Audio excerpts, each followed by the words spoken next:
Hey Aries, how's it going? I got some oracle messages for you here today. When I was meditating, I saw an old open book on the ground, and it was soggy. And underneath it, a worm started burrowing down into the soil.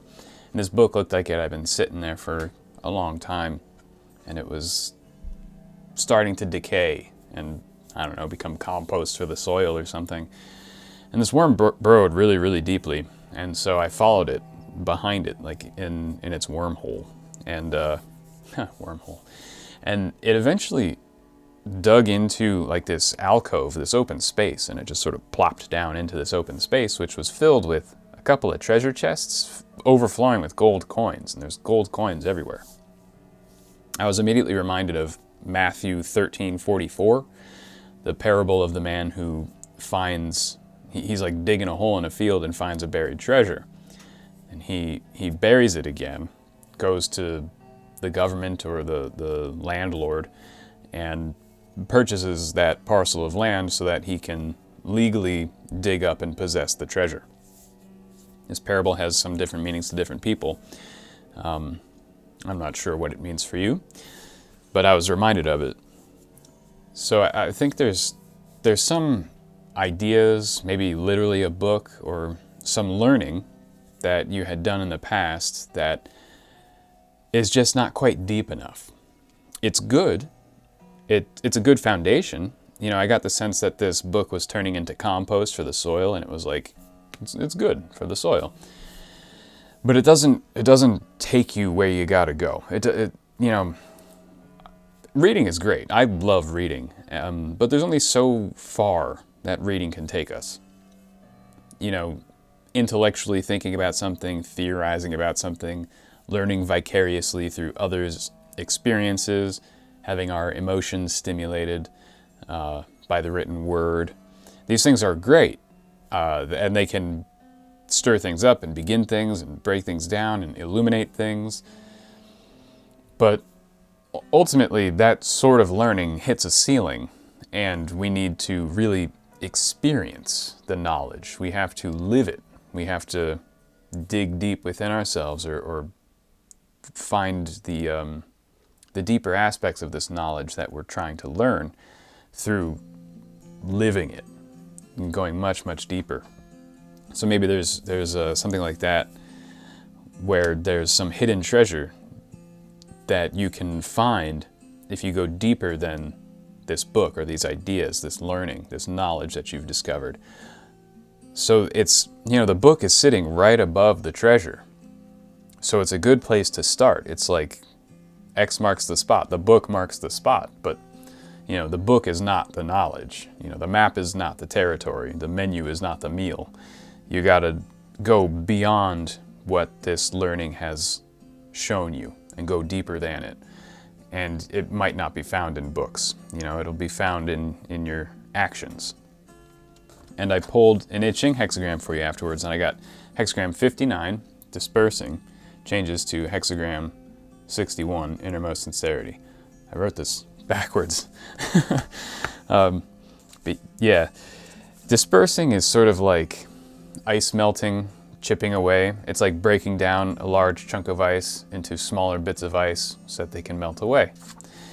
It also has to do with melting away blockages to spirit, going to a special place to connect with heaven, with the Lord of heaven, right? With God, with spirit, with your inner nature.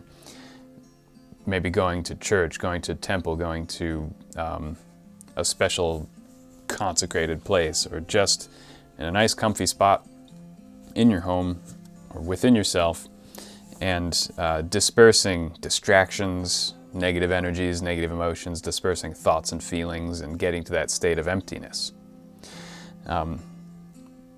Because as this changing line, it changes to innermost sincerity, and this brings up images of an emptiness within, and a place that seems empty, but is in fact quite full.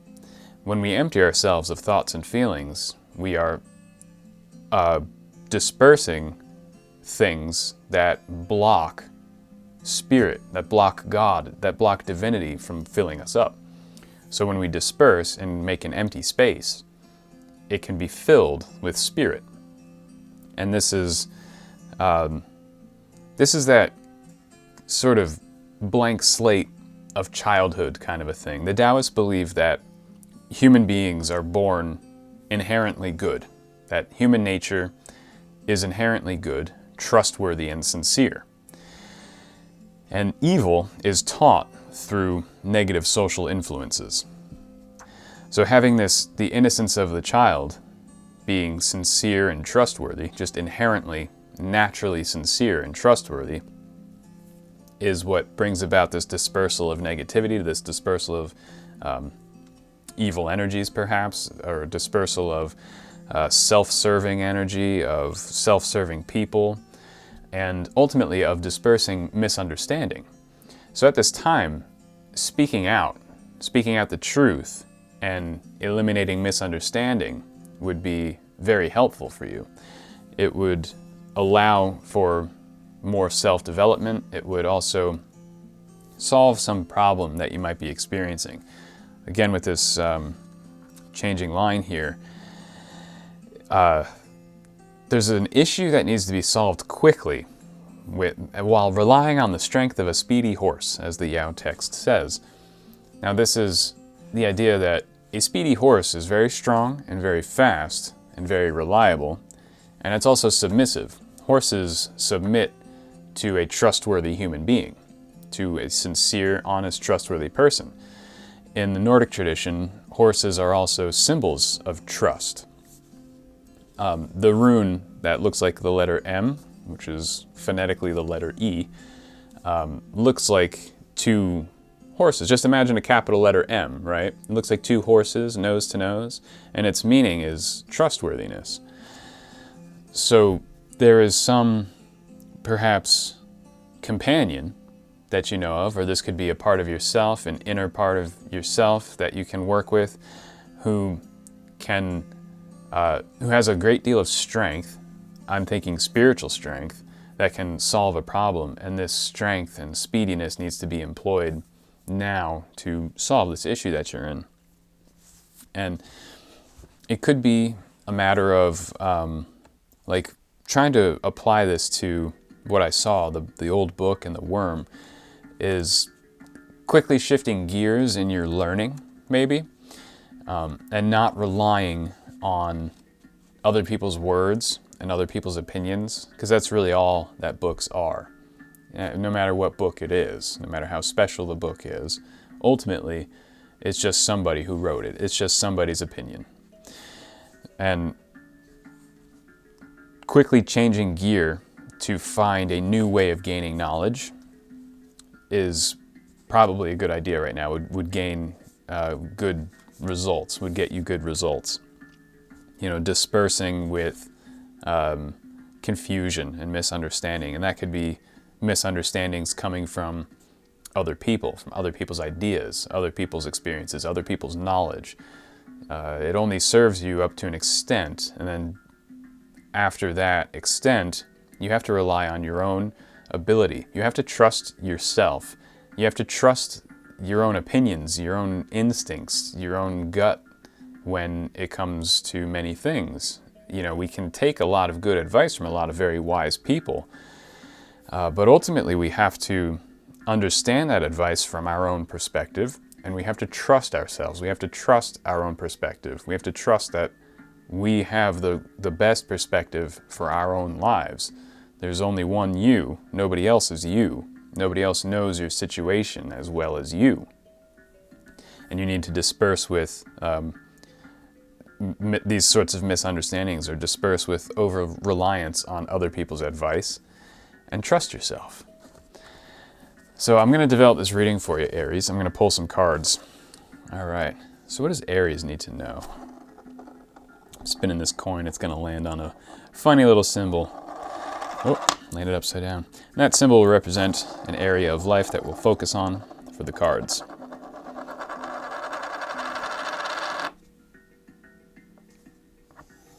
Okay, we got the Divine Messenger. I got this for Virgo yesterday, I believe. Maybe there's something in that Virgo reading for you. Maybe you've got some strong Virgo placements in your natal chart. Or maybe this speedy horse that can help you rescue this situation is a Virgo. I don't know. Or it might have something to do with Virgo. Serious practicality. Getting down to business and not messing around. All right, let's see here. The Messenger. It's a little symbol of a feather. Oh, Ten of Pentacles wanted to show up. It's a little symbol of a feather here. And it just represents sort of the mercurial aspect of reality, that communicative aspect of divinity. You know, guardian angels, messengers, people who want to give us good information, you know, gaining knowledge, being granted knowledge, like beyond just learning. It's like direct knowing is sort of, you know, divine messaging. It's like very strong intuition, very potent symbolism that you can understand. So we have here the Nine of Wands came out in reverse. So here, this deck sometimes has these little quotes down here. It says great strength, right? Is that what it says? Yeah, great strength. So here's that strong, speedy horse. And it was upside down, which says that this situation it's not serious, but it's urgent. Like, urgent in the fact that it needs to be solved now. You know, it can't really wait on it. But the situation's not that severe, this problem, or this thing that needs to change, or something that needs to be rescued. It's not like a huge deal, but it can't be neglected or ignored, because then it can become a huge deal. So you might just have a little difficulty in finding what that strong, speedy horse is that you'll use as your tool to solve this problem. Finding the instrument to solve the problem might be more difficult than the problem itself. And I think that this problem is presenting itself as an opportunity for you to find that type of instrument, whether it's within yourself or within your social group. But finding that spiritual connection, or those resources that you can employ all the time now. You have to discover a new part of yourself that may have been overlooked. If a treasure was buried under your feet the whole time and you're just walking back and forth over it without knowing it's there, like, you know, that's kind of a shame. Sometimes you gotta like go dig a hole, and it could just be a random hole. Although luckily for you, you don't have to just start digging anywhere. The X marks the spot, that book marks the spot, so you know where to dig the hole. You start with the knowledge that you have, that you might be struggling with, feeling that it's outdated and not useful to you anymore, but it's still a good starting point. It might be superficial, but beneath it there is something deeper. You know, we have here, it's like the dropping of externalities, the dropping of defenses here. Not necessarily of defenses, but of walls and blockages.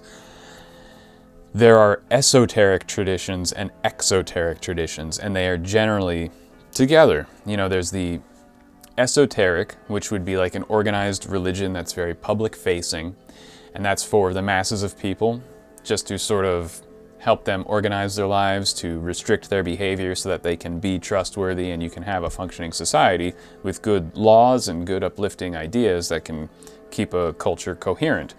And the more deep spiritual seekers will not be satisfied by an esoteric tradition, an outer tradition, a sort of outer circle religion for the masses. They want to know the deeper meaning of the religion. They want to get really, really deep with it and expand their consciousness and truly understand what it means on a deep level. They want to dedicate more of themselves to these spiritual teachings. They want them to really unfold in their lives in a really deep and meaningful way, to develop their personality, to develop their soul, and to become greater people. And so the oh, I'm sorry, I said it backwards. Exoteric is outer, esoteric is inner. Whew. But I'm sure you picked up on that. So getting into the inner tradition is a bit more rare. Fewer people are interested in the esoteric tradition. Most people are fine with the exoteric. Most people think the exoteric is as deep as it goes, and they don't even know there's an esoteric tradition. That's how much it satisfies them. They have no desire to go any deeper. And so that's good enough for most people, for the vast majority of people. But a small minority of people will truly desire the esoteric meaning and depth and discover where this knowledge truly comes from, and not depend upon the exoteric, not depend upon the books and the priests and the shamans and the teachers and the this and the that and the other things that kind of filter the knowledge to you in a way that the masses can understand. That's not good enough for someone who feels a deeper calling. And so you got to get through the books and the priests and the shamans and the teachers and the ideas and the dogmas and the superficial trappings and the cultural superficial masks that traditions wear, and get to the deeper tradition. Tradition with a capital T. Get rid of the mask that all the different religions are. They're just a mask covering up the true tradition. So you got to dig that hole and get to the true treasure cove, the alcove, that real spiritual tradition that you can gain nourishment from the spiritual world, become one with heaven and earth, and engage in the transformative powers. The more you develop yourself, the more you can develop others, and come out of a defensive mode and more into a unity mode where your self-development enables the self-development of other people around you, and then you are now an instrument of the transformative powers of spirit that transform the world and bring it to, new and higher levels of being. And you become one with heaven and earth when you do that. So finding that knowledge is really key for you now, and not being satisfied with exoterica, with exoteric or outer teachings. The opinions of others that you find in books, or the ideas of priests and shamans and other type of teachers. They don't really know what you need to know, or they might not be willing to tell you what you need to know, or maybe they are. If you come to them with sincerity, innermost sincerity, right, the changing line. Sometimes priests know the exoteric tradition and they themselves engage in it. It's why they're priests. But they know they can't teach it to the masses because it's not quite appropriate. Many people, when they hear the esoteric teachings, the esoteric truths of things, they think it's actually against their religion, or that it's blasphemous in some way, not realizing that it's actually the inner truth of the tradition. There's unfortunately a big intellectual and emotional divide between the esoteric and the exoteric within society. And you can teach someone the esoteric tradition of their religion, and you can watch how they are very quickly offended. They think you're speaking blasphemy, and they won't want to hear it. So oftentimes priests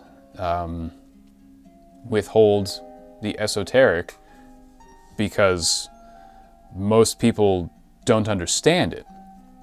It's why only a few people desire to learn it, and it's why it happens in secret. Esoteric traditions are not kept secret because the teachers want to keep them secret, or the practitioners want to keep them secret as some form of, ooh, I know something you don't know. It's because whenever people who belong to an esoteric teaching or learn the deeper spiritual truths of reality start to openly proclaim them in public, bad things happen to these people. Of course, governments and businesses hate spiritual truth because, you can't enslave or economically sabotage spiritually active people, or you can't bribe them with money. You can't get people to do what you want if they're spiritually awake. It's like, yeah, go ahead, take all my money. I don't care. I don't need it. I can't take it with me to my grave. You know, they like people who are materialistic and non-spiritual, because those people are much easier to exploit. You know, I can promise you 3 meals a day and a salary if you do everything I tell you and you believe everything I tell you. And that's how governments work. It's a form of social engineering. So the non-spiritual people like to keep these things a secret, but the actual people who engage in the esoteric traditions, they don't want to keep these things a secret, but they have to, because it's very, very difficult. But here we have the card of transformation that came out. And there are times when there is shall we say, a divine dispensation to openly teach the esoteric to the public. And there will be a lot of fertile ground, there will be a lot of ears that hear at that time. And you may not be so persecuted, although you still might be by certain groups, but by the culture at large, they will be a bit more receptive at this time to this sort of spiritual knowledge. So as you transform yourself by going deep, deep, deep into the esoteric, and you become transformed by it, you have the dispensation to not have to keep it secret. You will find people to whom you can teach it, and they will be receptive to it, and they will be appreciative of it, because they themselves will be transformed by it. So you'll experience that time period when you've been transformed by the esoteric tradition, or this deeper knowledge that you're about to find, that you're going to dig for and find. Even if the knowledge isn't what people are interested in, but the fact that you went digging for it could be what inspires and teaches people. You know, they don't have to agree with what you found or even care about what you found, but they notice that you went digging for it in like a really sincere and truthful way. And that is going to transform them.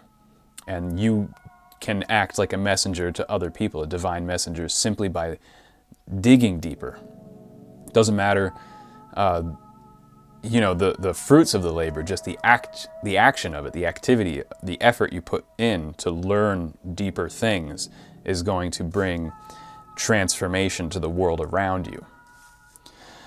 All right, I'm going to pull a token for you, Aries. One last thing to round out this reading. What does Aries need to know? Oof. Here's an interesting one. This is the token of Ahriman. As you can see, I made it look a little bit like a microchip, like an integrated circuit, a computer chip, a silicon wafer microchip type thing. Now, Ahriman is a Persian, he's from the Persian pantheon. He's the spirit of darkness. He's the enemy of the light. He's the enemy of Ahura Mazda. Ahura Mazda is sort of the Christ energy, the solar logos, the Mithras of the Persian world. If the logos incarnated into Jesus, making him the Christ, it was Ahura Mazda, the master of light, who incarnated into Zoroaster and made him the sort of messiah of the Persian culture. And Ahriman was his enemy, much like Satan is the enemy of Christ. So Ahriman is materialism. According to modern occultism and the Rosicrucian way of thinking, Ahriman is this entity who is essentially trapped in the world of matter because he governs the world of matter. He is the spirit of matter, and he desperately, desperately wants to get into the world of the spirit. And he will do, shall we say, cosmically or spiritually illegal things to attempt to enter into heaven, to breach the gates of heaven. This is where we get that sort of John Milton Paradise Lost idea of Satan trying to breach the gates of heaven with his machines of war.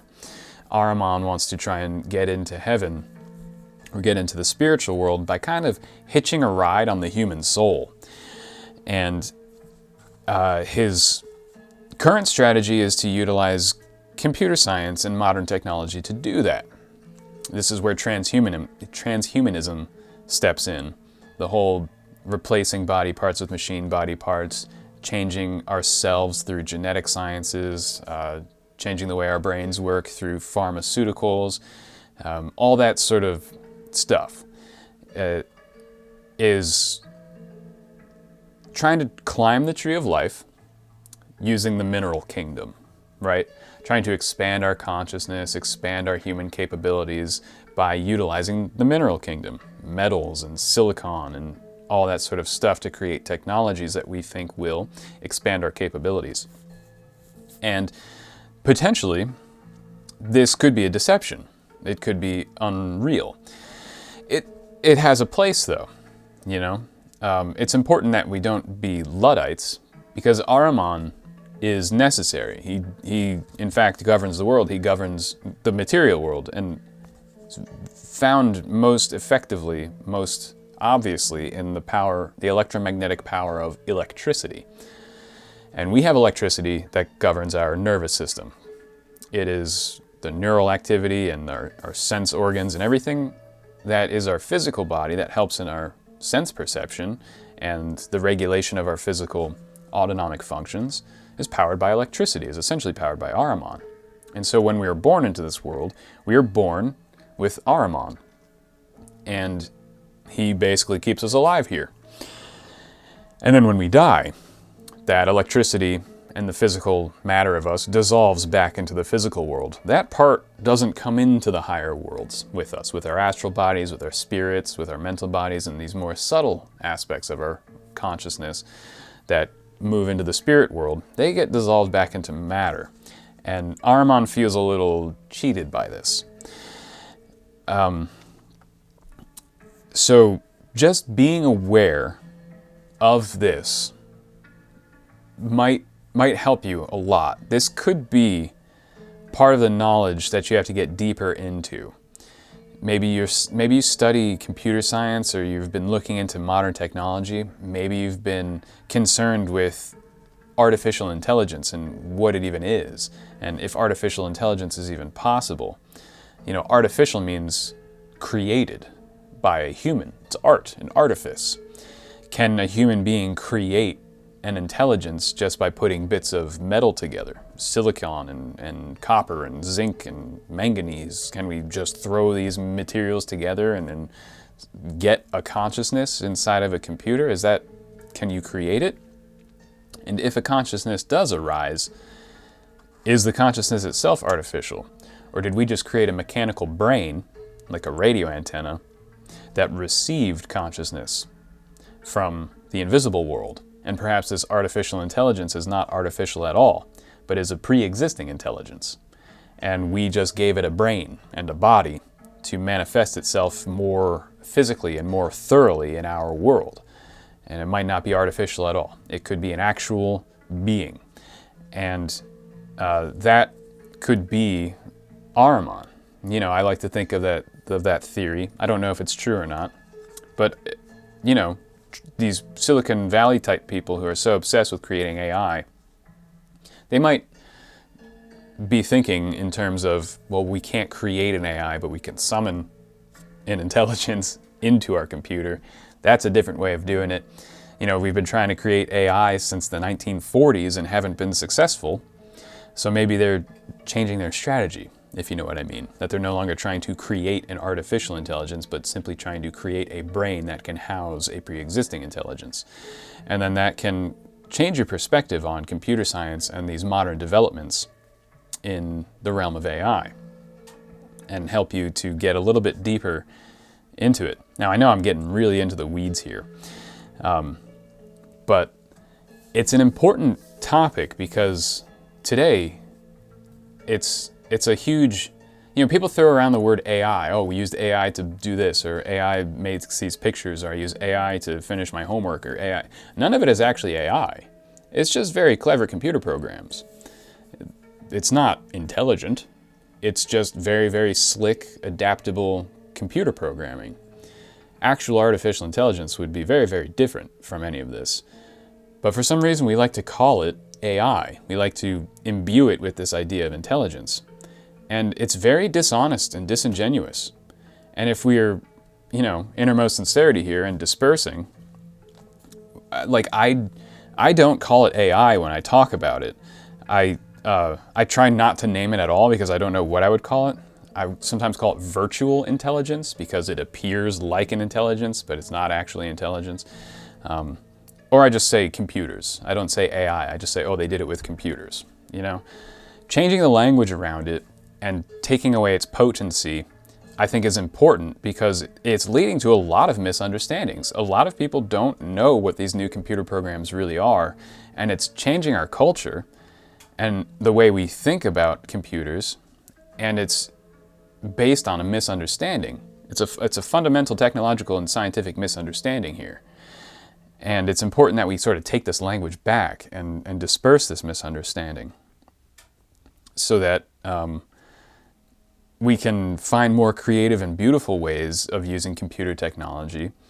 And when we call it intelligence, it primes us to offload our own intelligence onto it. A lot of people have this belief that it's better than humans, it's smarter than humans, it's more capable than humans.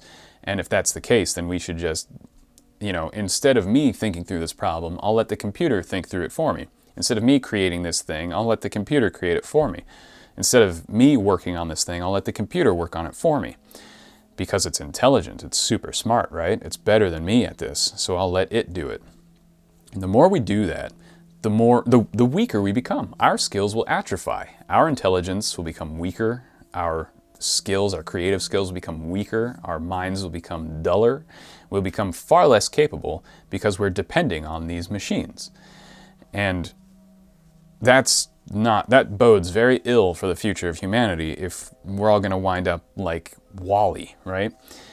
So maybe making a conscious choice to not depend on these things and to do your own work, to do your own learning.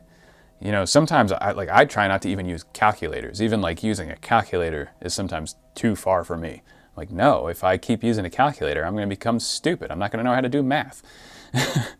And I like to get deep. I like to understand numbers. I like to understand their meaning and using them, experiencing numbers with my own mind and writing them myself and exploring numbers helps me understand reality better. I don't just understand math better. I understand the harmonies and proportionalities of things and relationships between things in nature. And just by doing math problems, if I use the calculator all the time, the experience of number, the experience of utilizing number, of getting deep within a number, I wouldn't have it, and I wouldn't see these more holistic connections in reality. So we can't depend on these machines. We have to let them go to an extent, and we have to experience reality. We can't vicariously live in reality through a computer or through books even. When the printing press came out, you had people who sounded just like me talking about books. People are like, you're gonna get stupid. We have to memorize things. If you can just mass produce books, then no one's gonna memorize anything. They're just gonna get the book and read it, or they'll write it and not commit it to memory. And oh man, the technology of books, this is a terrible thing. And it was essentially true. Look at the oral traditions of the ancient societies, and people could remember entire epic poems that would be counted in more than 1,000 pages today, and they would remember them word for word.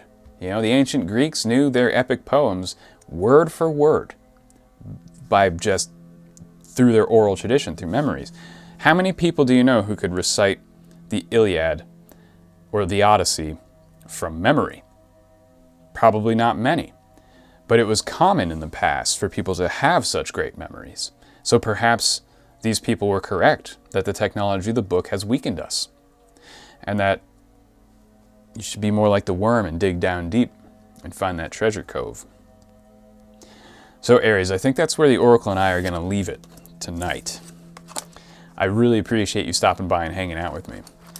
It's always a joy to see you. I wish you all the best, and I'll see you next time.